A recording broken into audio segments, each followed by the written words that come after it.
Добар ден, почитувани. Ја следите на новата Телма амбуланта. Во денешната емисија под лупа ги ставаме бемките.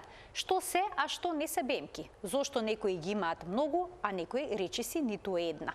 Дали опасно ако ги чепкаме и повредиме бемките? Кога има потреба за преглед? На оваа тема денеска разговараме со доктор Анџелка Илиева, специјалист по дерматовенерологија во клиничката болница Жан Митрев. Разговорот ќе го проследите по рекламите. Останете на Телма.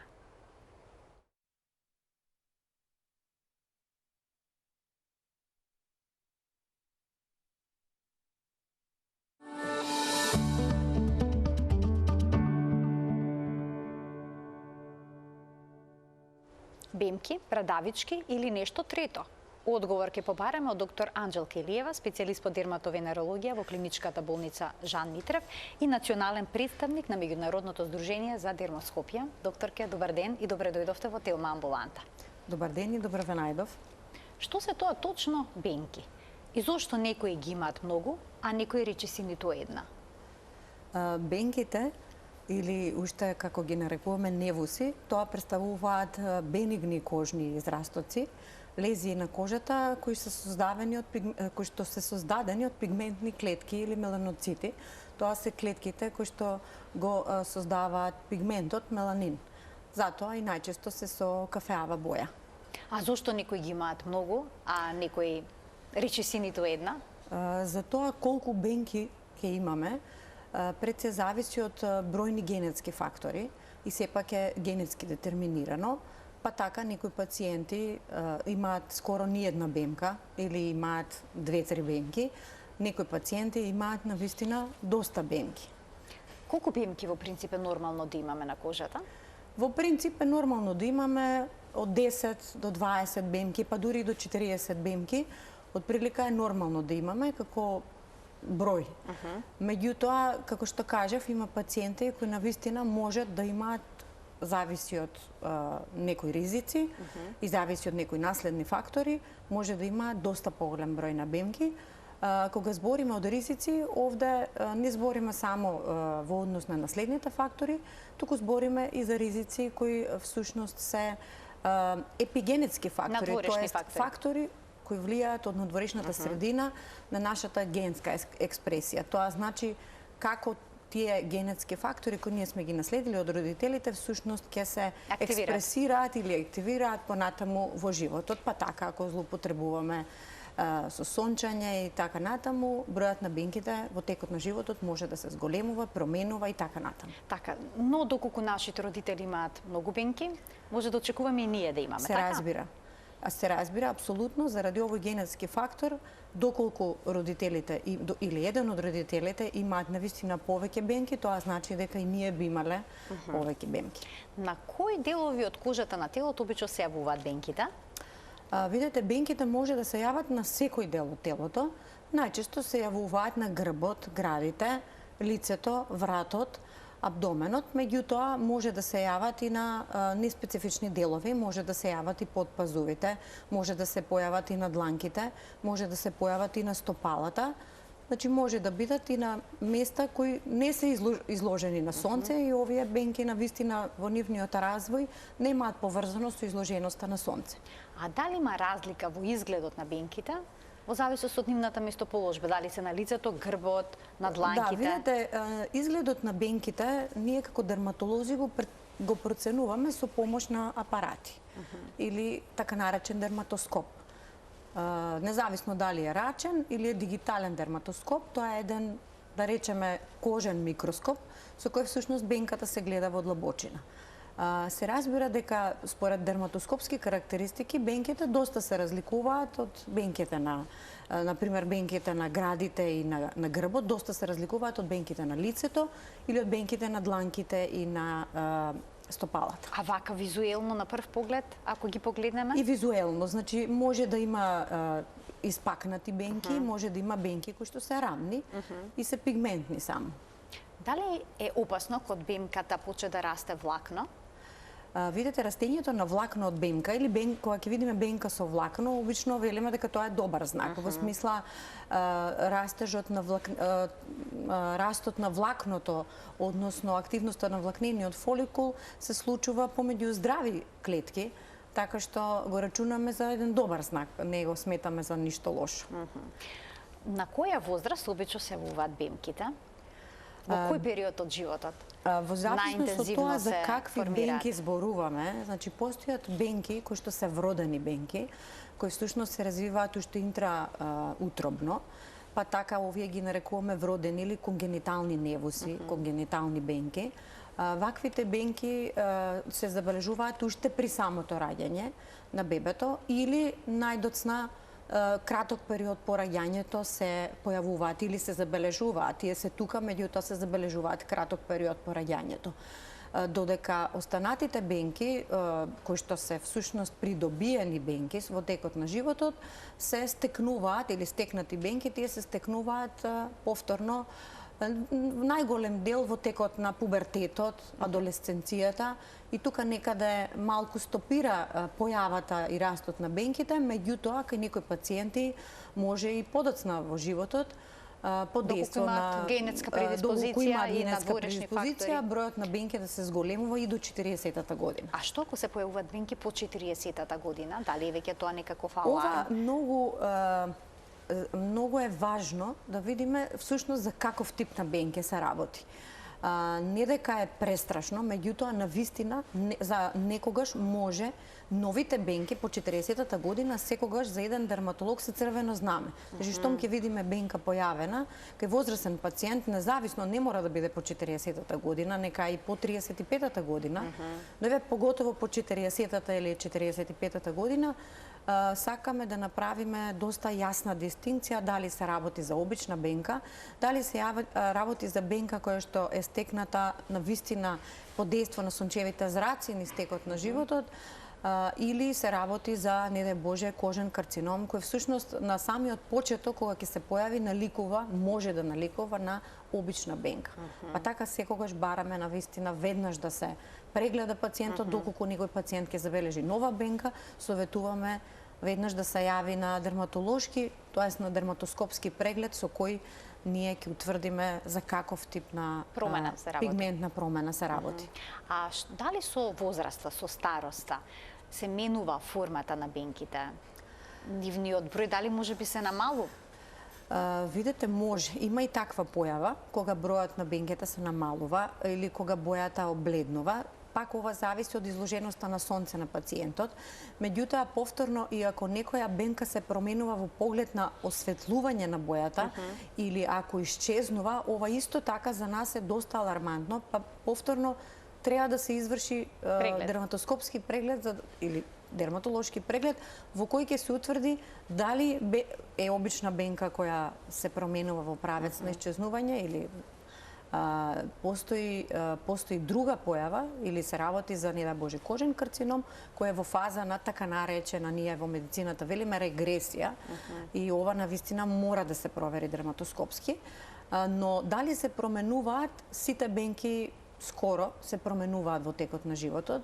Најчесто се променуваат во текот на бременоста кај жените, под дејство на хормоналните промени, под дејство на хормоните на раст, нели, кои интензивно се излучуваат за време на бременоста, бенките растат и обично трудниците доаѓаат многу често на дерматоскопски прегледи во текот на бременоста, баш поради овој страв, ми се зголемија бемките, ми се променија бемките, дали ова е нешто опасно. Така што редовно прегледуваме трудници. Понатаму и во текот на останатиот дел од животот, во смисла на другите хормонални промени кај жените, поготово за време на перименопауза или менопауза, исто така, поради истата оваа причина, под дејство на овие хормонални промени, може да се променуваат бенките и стануваат побројни, постоечките бенки се менуваат, ја менуваат структурата, некои стануваат доста посуви како стареја и се суши кожата и самите бенки може да се сушат, па ние препорачуваме нели соодветна нега и така натаму. Сега кога станува збор за жените, дали контрацептивните средства може да влијаат Хормоналната терапија и контрацептивните средства апсолутно може да влијаат на бенките. Ние секогаш една пациентка за која знаеме дека прима контрацептивна или хормонална терапија, или пациентка која, да речеме, прави инвитро, навистина треба одблизу да ја следиме, затоа што неретко се случува да помеѓу останатите промени на нормалните бенки, за жал, сме имали и такви случаи каде што сме диагностицирале токму меланом, кожен карцином кој се развил во текот на овој период. Ајде сега да проговориме за улогата на сонцето и бенките. Дали тоа е ризик фактор, сонцето е ризик фактор за нивна појава или не? Или пак може би придонесува тие да се зголемуваат? Која е вистината? Се разбира дека сонцето е ризик фактор за појава на одредени пигментни лезии, ги нарекуваме соларни лентига, и тие се директно поврзани со изложувањето на пациентот на сонце. Не зависи од ништо друго, освен од неговото изложување на сонце. Постојат и други пигментни промени, како пегите, кои што ги имаат некои пациенти на лицето, кои ние знаеме дека потемнуваат за време на летниот период, а се посветли на зима, кога увезраците не се толку интензивно изразени. Тоа значи дека се разбира сите бенки се менуваат за време на летниот период, затоа што, како што кажавме на почетокот, бенките се кожни израстоци кои содржат меланин.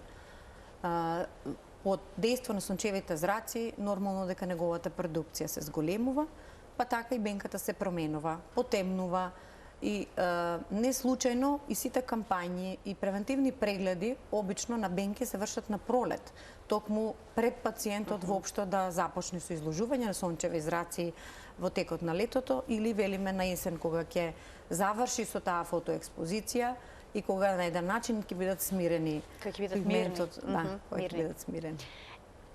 Бенките може би да темно или пак светло кафени? Да, бенките може да... Дали се тоа бенки? Има некои бели? Црвените кожни израстоци се хемангиоми, например. Значи, секој тип на лезија, секој тип на кожен израсток за нас представува некаков, за среќа, бениген тумор на кожата. И така, обично медицински името лошо звучи, меѓутоа не секоја промена на кожата е бенка. Многу често доаѓаат пациенти загрижени да прегледат раст на бенка, а ние всушност ќе установиме дека се работи за обичен папилом, кожен израсток, обична брадавичка, која всушност е далеко од бенка, значи таа нема... А што е брадавичка, а што бенка? Значи дистинкцијата... Токму брадавиците се кожни израстоци. Вирусни? Може да бидат и вирусни, да, вирусни кожни израстоци кои всушност се апсолутно бенигни, не кријат некои големи опасности и не се бенки. Меѓутоа, треба да се прегледаат со дерматоскоп, затоа што, за жал, пак кога збориме за карцином на кожа, постојат и карциноми кои не се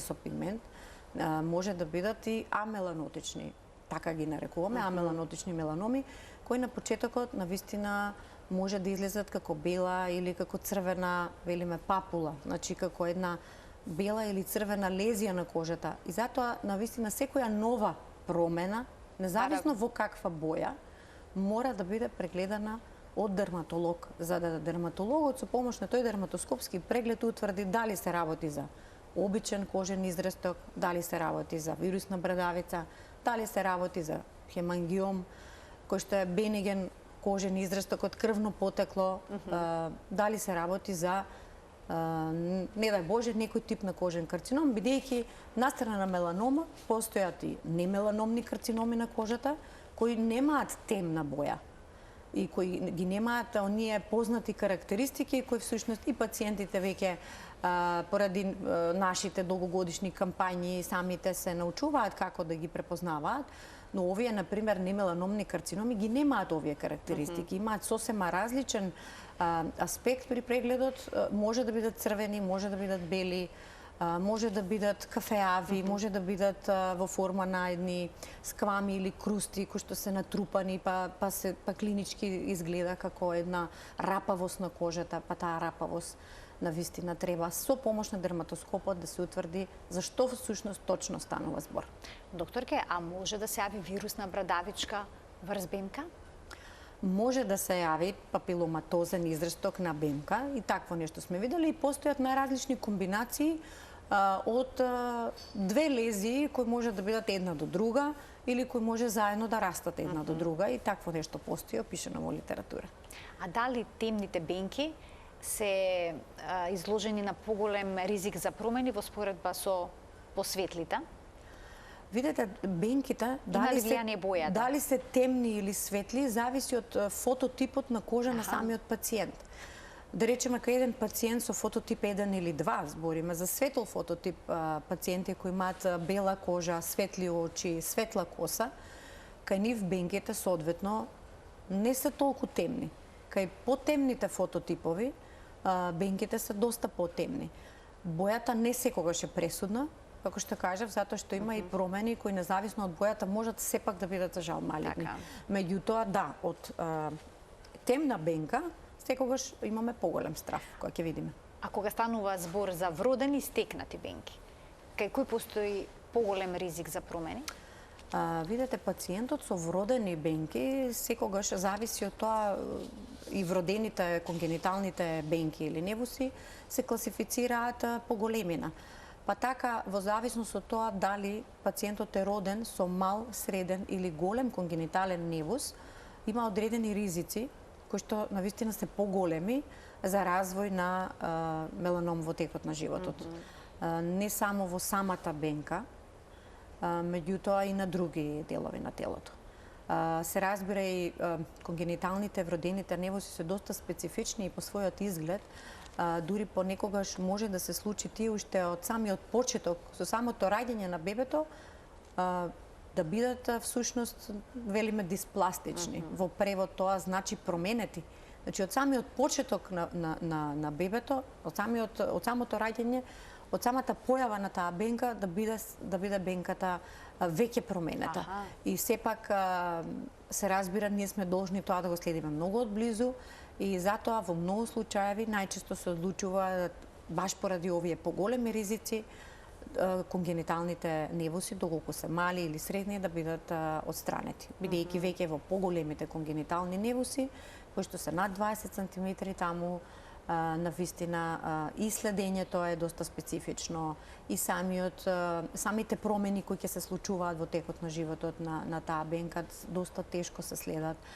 Понекогаш не е доволен дерматоскопот. Треба пациентот навистина да се прегледува со помош на пипкање на самата бенка или велиме палпација за нерамнини, затоа што овде промените се случуваат доста подлабоко и некогаш оваа длабочина, за жал, е невидлива дури за дерматоскопскиот преглед, па така многу често лекарите се одлучуваат дека при вакви состојби треба да земат, например, кожна биопсија за понатаму да се утврди што треба да се прави. Значи, ова го објаснува пристапот зошто некои советуваат да се отстранат овие бемки. А кога станува збор за меланомите, дали ти обично се развиваат на веќе постоечка бенка или пак се тоа почести нови промени на кожата?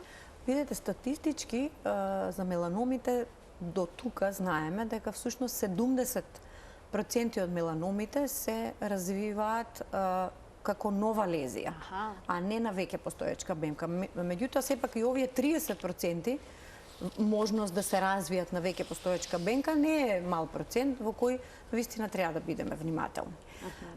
Поготово кај пациенти кои, како што кажавме, имаат генетски предиспозиции, имаат доста големи ризик фактори и работат професии при кои ризик факторот изложување на сонце е навистина поизразен, поинтензивен.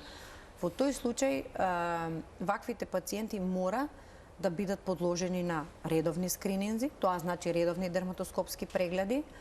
Во контекст на тоа, ако пациентот, например, замислете, има повеќе од 50 бенки, значи, тој пациент, дали самиот или еден дерматолог со рачен дерматоскоп може да утврди дали кога ќе дојде, кога го прегледаме денес и треба да дојде на наредна контрола и по една година, доколку е се во ред. Се разбира, би требало порано кај пациенти со волку голем број на невуси. Ние едва би можеле да кажеме која од меѓу сите овие, да речеме 50 или 70 или 100 бенки е нова. затоа што, како што кажав, на почетокот и меланомот може да наликува на обична бенка. И затоа, кај вакви пациенти, обичниот преглед со рачен дерматоскоп е недоволен.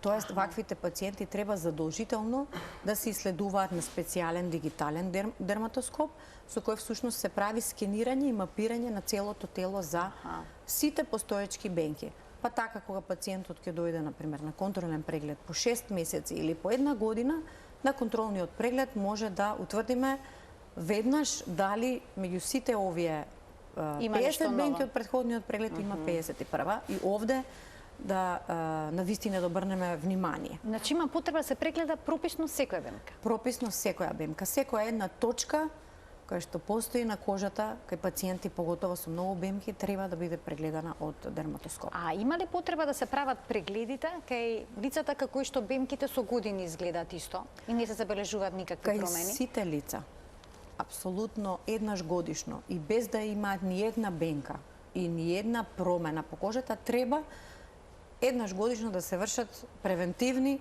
дерматолошки и дерматоскопски прегледи.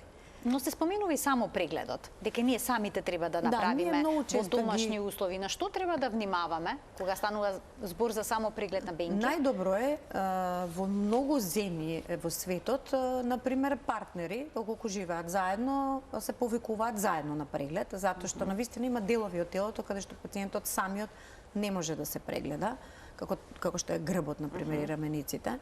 И ние понекогаш се шегуваме дека најголем број од карциномите или, не дај Боже, нели, новите промени на грбот, на сопругот ги наоѓа секогаш жената, затоа што многу детално го исследува за нови промени, додека обратното за жал ретко се случува.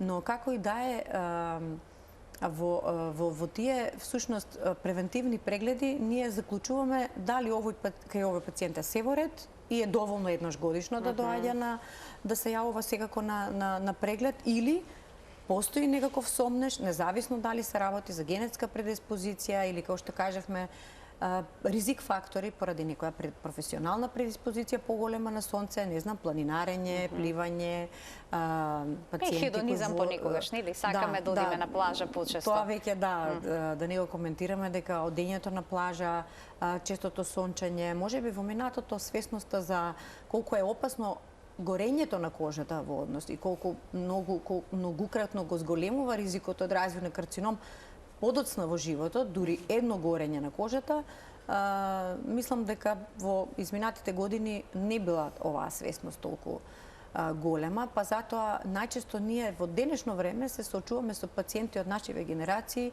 кои ќе дојдат на дерматолошки и дерматоскопски преглед и имаат и во 30-тите години и во 40-тите години карциноми на кожа, но скоро па секогаш велат дека да, сум горел од мал. Или се сеќавам дека сум горел секое лето. Значи, кожата памти. Да, кожата секогаш памти и сме сигурни дека порано или подоцна ова за жал ќе се одрази во лош аспект. Кога станува збор за прегледите, потребата од прегледи, што е со оние бенки кои што се наоѓаат на место на иритација? Например, доколку се тријат од градникот, од ременот, ако се на брадата, па нели мажите се бричат со жилет, па доаѓа до некакви иритации. Дали тука е потребно да се прават почести прегледи или пак можеби превентивно да се отстранат? Видете, ни еден кожен израсток кој трпи константни физички трауми, не можеме да бидеме сигурни во каков правец ќе се развива. И апсолутно доколку се наоѓаат на вакви ризични места, каде што има триење, каде што ризикот е поголем, да тие се постојано под некаква механичка траума, ние препорачуваме таа бенка да се отстрани. Но има едно длабоко вкоренето верување на овие простори, дека доколку се отстрани бенката, тоа може да доведе до нејзино проширување или пак, не дај Боже, до карцином. Не. Тоа е апсолутно невистинито. Значи, невозможно е, ниту научно, мислам научно е докажано, дека невозможно е една бенка, обична бенка, бенигна бенка, доколку се отстрани, дека покасно може да развие нешто. И овој вкоренет став кај нас дека подобро не ја пипај бенката, затоа што може подоцна нешто да развие, не чепкај белја да не биде, навистина многу неправилно. Што всушност се случува? И што всушност се случувало во минатото и зошто е овој, ајде да кажеме, мит останат, има објаснување кој што е навистина многу логично. А тоа е дека во минатото немале дерматоскопи. Значи, тие всушност немале апаратура со која можеле да видат дека таа бенка всушност не е бенка, туку таа бенка веќе за жал била некаков тип на кожен карцином или била меланом во најмала рака. Значи, доколку меланомот навистина се извади по еден обичен протокол на вадење бенки, е сосема погрешно. И во тој случај, да, навистина е опасно, па така покасно може кај пациентот нормално да заврши со метастази во лимфни садови, тоа е проширување на меланомот на други делови од телото.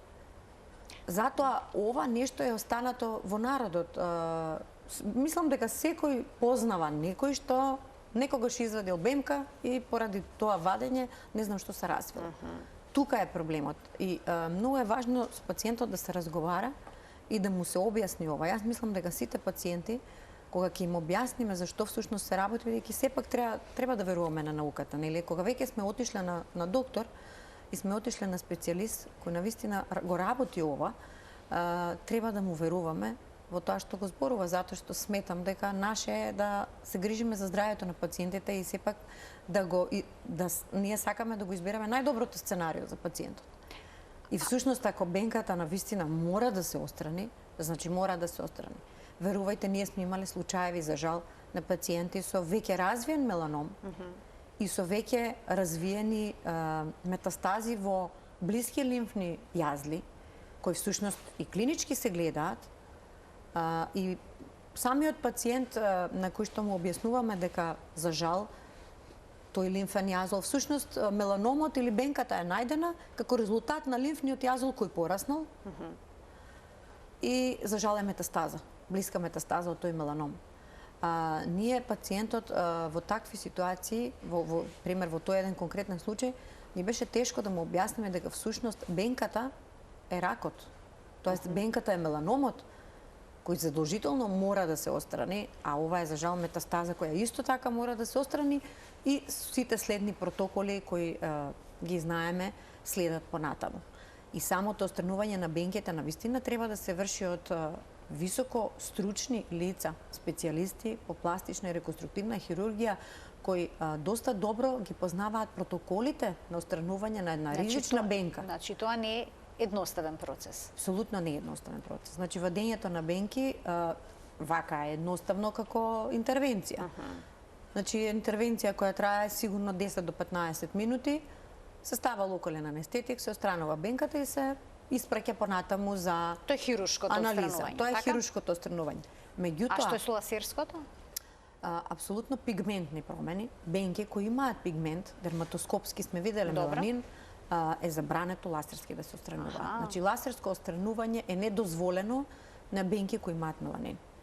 Што се отстранува ласерски? Само брадавички? Ласерски може да отстрануваат брадавици, може да се отстрануваат себороички кератози, исто така бенигни кожни израстоци или ги велиме од старење. Или постојат многу, може хемангиоми. Исто така не се отстранува бенка? Ова што може да се отстранува со ласер, може да се отстранува и со течен азот или со криопрезервирање. Со тоа што за жал и вакви случаеви сме виделе, каде што пациентот бил прегледан, меѓутоа не бил прегледан со дерматоскоп, не бил прегледан со специјалист дерматолог, кој има можност да го прегледа со дерматоскопија, па решил бенката да ја отстрани со течен азот. Ова е многу погрешно, затоа што ние се дури не сме сигурни дека навистина не се работи за некоја ризична бенка, дека навистина нема меланин во таа кожна лезија, дека тоа обична брадавица, буквално обичен кожен израсток или папилом или како и да го зависи нели за каков тип се работи, не смееме воопшто да прибегнеме кон било каква криотерапија или ласерско отстранување или други типови на отстранување на кожните израстоци. Ова е добро што ни го разјаснивте. Сега, дали секоја отстранета бемка по хируршки пат треба да се испрати на хистолошка анализа, односно се направи биопсија. Каква е? Или нема потреба? Ова не е биопсија, пак еден тип биопсија, ние велиме ексцизиона биопсија, тоест комплетно отстранување на бенката. Најправилна биопсија е ексцизиона биопсија кога се работи за бенка. Значи целосно отстранување. Целосно отстранување. Ние овде зборуваме за лезија која е неколку милиметри. Да правиме биопсија која е само ќе ја разруши низината структура, па да испратиме на патохистологија, па да чекаме резултати, па да се врати нешто, не дај Боже, не знам, ризично, или дека има карциномни клетки, па повторно да се оперира пациентот, затоа ексцизионата биопсија е најчесто опција кога велиме за вадење на бенки, апсолутно задолжително и секогаш. Секој еден кожен израсток кој се отстранува од кожата мора да се прати на патохистолошко испитување.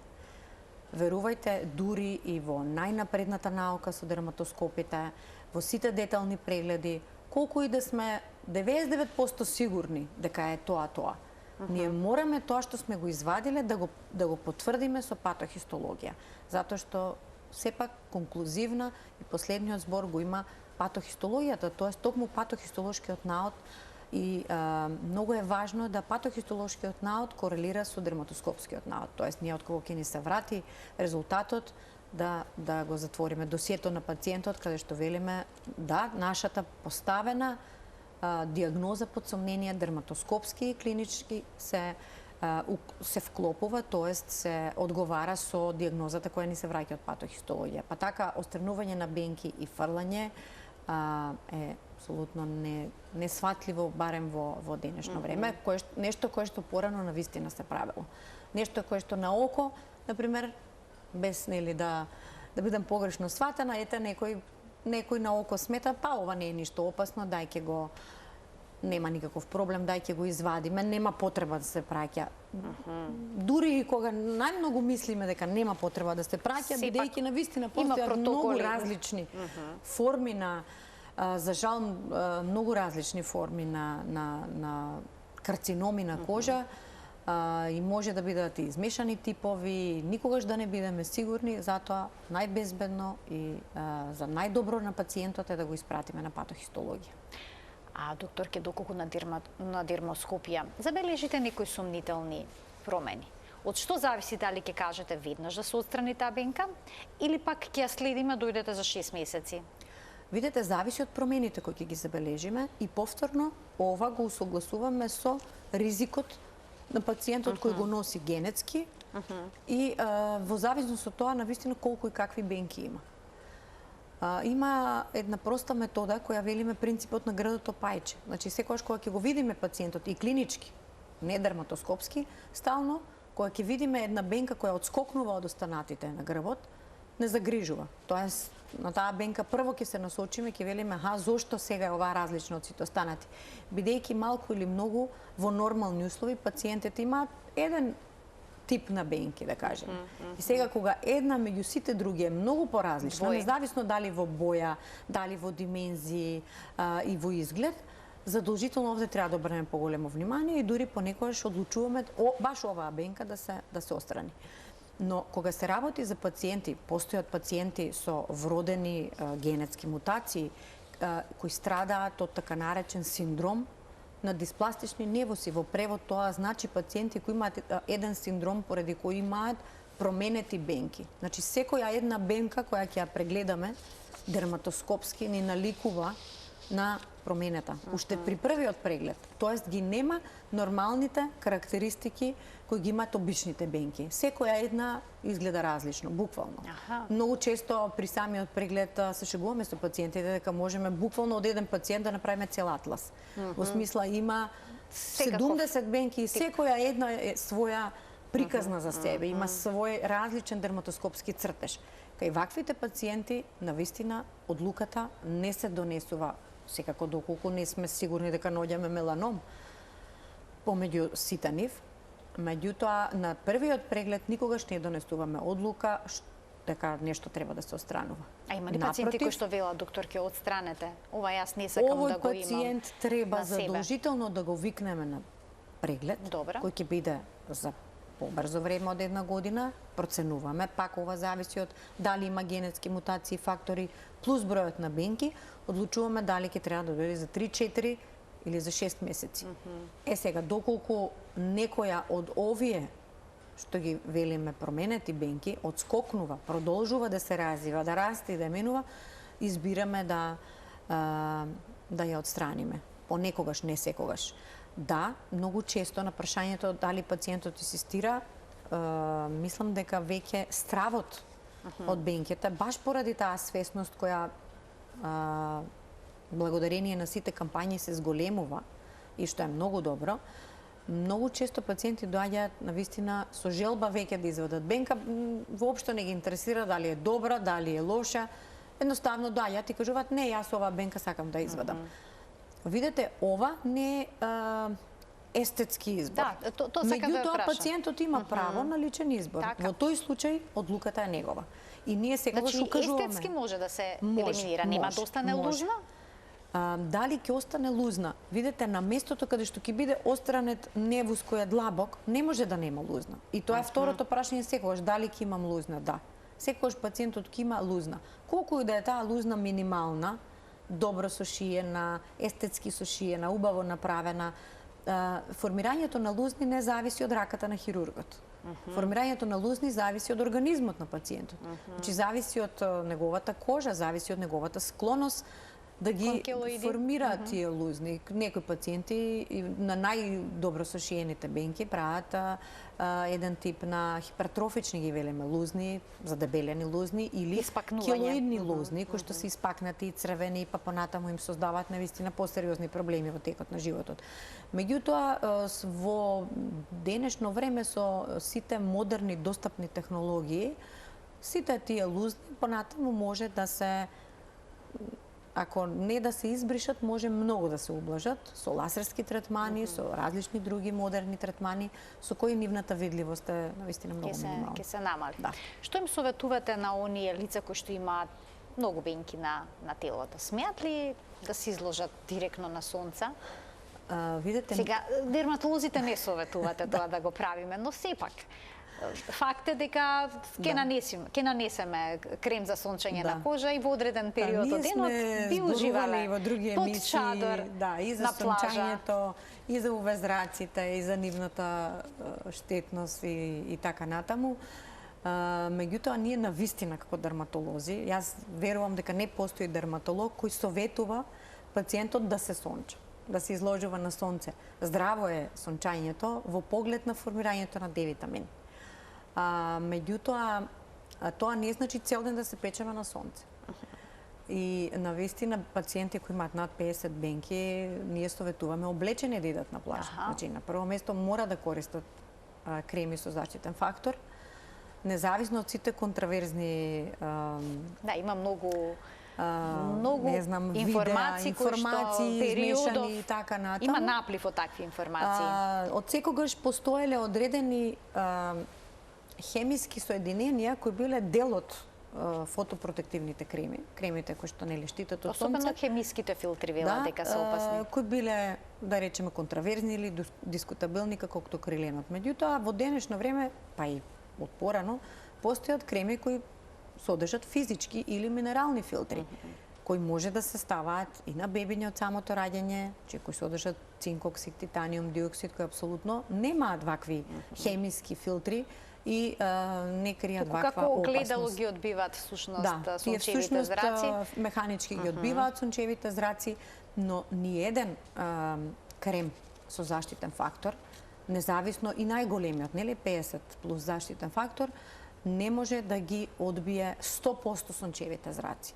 Значи, постои една цела наука во фармацевската индустрија која што кажува колкав процент од сончевите зраци, колкав процент штитат кремите од сончеви зраци во зависност од бројот, тоест од големината на факторот, дали сте фактор 20, фактор 30, фактор 50, поврзано со фототипот на кожа и поврзано со времето на изложување. И на многу важно место поврзано со количината од нанесен крем. Верувајте, ова е толку голема количина, при која што се декларира дека кремот штити, не знам, 97%. пример крем со ПСК фактор, велиме штити до 97% од сончевите зраци. Но треба да бидеме свесни во колку голема нанесена количина ова се случува. Значи, практично треба пациентот да биде доста сериозно намачкан со крем, за да всушност биде осигурена оваа висока фотопротекција. Оваа тема заслужува една цела емисија, има на вистина што да се зборува, но кога сме кај средствата за заштита од сонце, треба ли да се нанесе подебел слој врз проблематичните бенки? Понекогаш проблематичните бенки пациентите ги покриваат и ние советуваме да ги покриваат. Пак ќе кажам, веќе постојат и фотопротективни облеки кои ова го овозможуваат, така што задолжително треба сериозно дебел слој да се нанесе врз бенките. Кои ние сметаме дека не треба да се сончаат. Така, не треба никако да се изложуваат директно на сонце. А како родителите да ги следат бенките на своите деца? Ова пак зависи од раѓањето на бебето. Значи, доколку нема вродени. Да, доколку нема вродени невоси, треба да ги следат кога ќе почнат да се појавуваат. Тие може да почнат да се појавуваат веќе околу 4-та, 5-та година, поготово за време на адолесценцијата, веќе бенките се појавуваат. Најнормално е детето да се однесе на дерматоскопски преглед. Кога е време за првиот дерматоскопски преглед? Кога ќе бидат забележани првите бенки. Веднаш и кај децата? Бидејќи кај децата е мал ризикот. Видете, за жал годинава, морам да го кажам ова, дека за жал годинава се соочивме со две деца кои во многу рана возраст, кај кои во многу рана возраст се диагностицираше кожен карцином. На која возраст? Едното детенце беше 11 години, другото 12. Навистина, во рана детска возраст. Како лекари, навистина не фрапира, бидејќи ова е многу ретко. Се случува, не знам, 1 во милион. Мислам, и поретко се случува, многу ретко, и ние секогаш кога ќе видиме дете, колку и родителот да е уплашен, колку и родителот да има страф од бенката, обично го смируваме, велиме, дете нема шанси. Значи, навистина во 99% бенките кај сите деца се безопасни и се безбедни. Но, повторно, поради овие многу ретки исклучоци, кои за жал имавме прилика да ги видиме, потребно е сепак да ова го каже специјалист, дерматолог, поточно специјалист кој работи дерматоскопија и може да утврди дали е само обична бенка која ќе ја следиме. Така уште на крај да објасниме дека дерматоскопијата всушност се прави со уред кој што ги зголемува како микроскоп. Како микроскоп. Да. Дерматоскопот има различни видови на дерматоскопи во зависност од производителот. Се разбира дека многу пациенти сметаат дека ова е лупа, бидејќи постојат рачни и џебни дерматоскопи, веќе за да може ние лекарите сосема удобно да си ги носиме во џебот и да бидат секогаш со нас.